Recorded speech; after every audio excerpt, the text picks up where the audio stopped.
Yun! Shout out mga ka-59! Boom boom! Kamusta kayo dyan mga sarasan mang dako ng mundo kayo naroon? Saludo po ako sa inyo. Welcome back mga ka-59, no? Isang mabilisang video reaction lang ang ating gagawin dito mga ka-59. Kasi nalulungkot ho ako dun sa mga nangyayari. Naawa ho kay Ramil, no? Sa dami ng kanyang mga pinagdaanan ngayong taon na to. Sa dami ng mga pagsubok dumating sa kanya.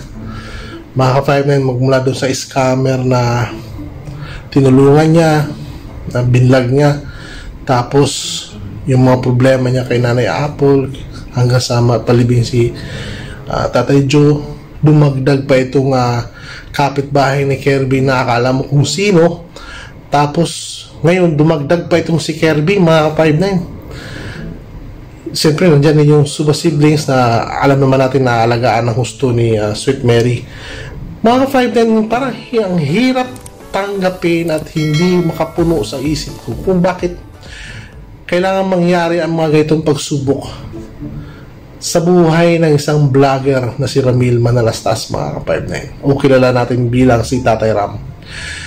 Ngayon mga ka-59, kung sana mamarapatin at nakikita naman natin sa mga reaction, sa mga komento ng mga legit na mga sumusuporta sa channel ni Ramil na hindi na worth it pang tulungan si Kirby.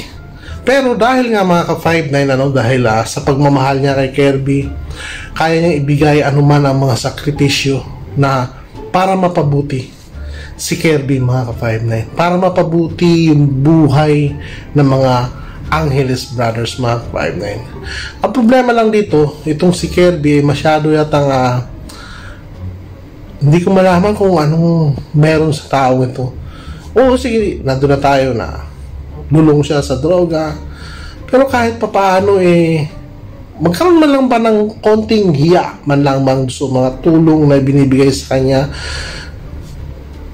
Noon talaga namang na-appreciate natin siya dahil magaling magsalita, magalang, nakakaintindi. Pero parang naglaon ng tumagal, parang nakikita na natin yung tunay na Kirby dito mga ka-5, no? Na matigas ang ulo, madali lang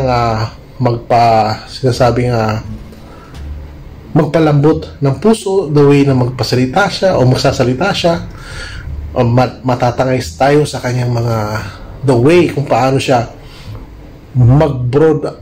magsalita o maglabas ng kanyang mga salita.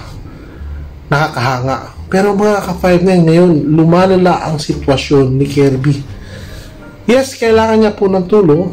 So syempre nandyan si Ramil, nandyan yung mga nagmamahal sa channel ni Tekram na patuloy na nanonood, na sumusuporta.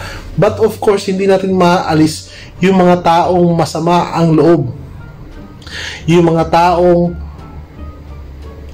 parang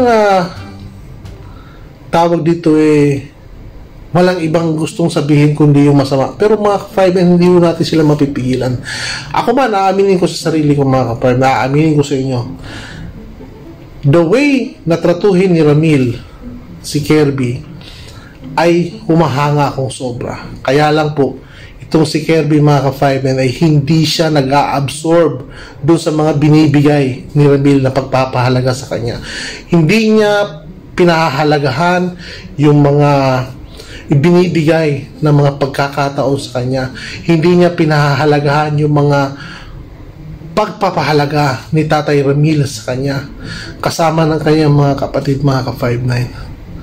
Nakakalungkot lang isipin mga ka-59 na kailangan pang mangyari yung mga itong bagay para lang magkaroon ng ibang option kung anong dapat gawin.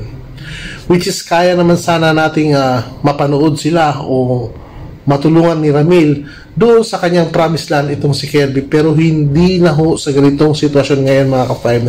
Kailangan na po niya ng rehabilitation para mabago ulit siya o malimutan niya yung mga nangyari sa kanya, mawala sa isip niya yung mga nakasanayan niya, at paglabas niya diretso na siya ng promised land.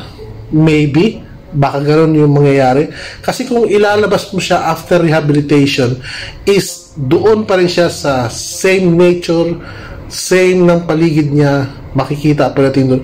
Hindi ho mawawala sa kanya yung kanyang bisyo. Patuloy lamang na magkakaroon siya ng ganitong bisyo kahit pa ilang beses mong iparehab ito. Kaya mas maganda kung paglabas niya is fully change na siya until after rehabilitation, di doon na siya sa promised land. Ngayon mga ka-59, tunay na ang isang vlogger na katulad ni Tatay Ramil ay talaga namang kahanga-hanga at dapat nating hangaan.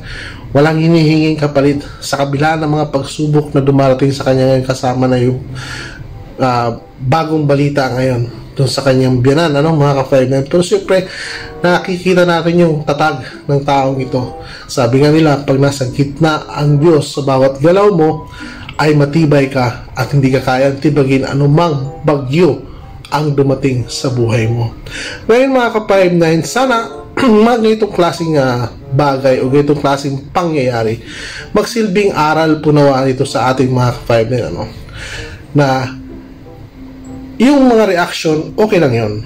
Pero sana magsilbing aral na ang mga ganitong klaseng tao ay hindi ho natin kailangang ibaba na husto. Hindi ho natin kailangang pabayaan o isa walang bahala na lamang. Mga ganitong sitwasyon ni Kirby ay kailangan tulungan. Kung may tutulong man lamang tayo, ay tulungan natin mga ka-firemen. Kayo, baka may mga kamag-anak kayo, kapitbahay, o sino man na may ganitong pinagdadaanan katulad ng kay Kirby, sana naman mga ka-firemen ay maisip nyo na mas may magandang paraan kung paano tulungan at hindi para bitawan na lamang ng ganitong klase ng sitwasyon mga ka-firemen. Kaya naman si Ramil, saludo po kami sa inyo sa patuloy nyo pong paggawa, sa patuloy nyo pong pagtulong sa mga taong nangangailangan.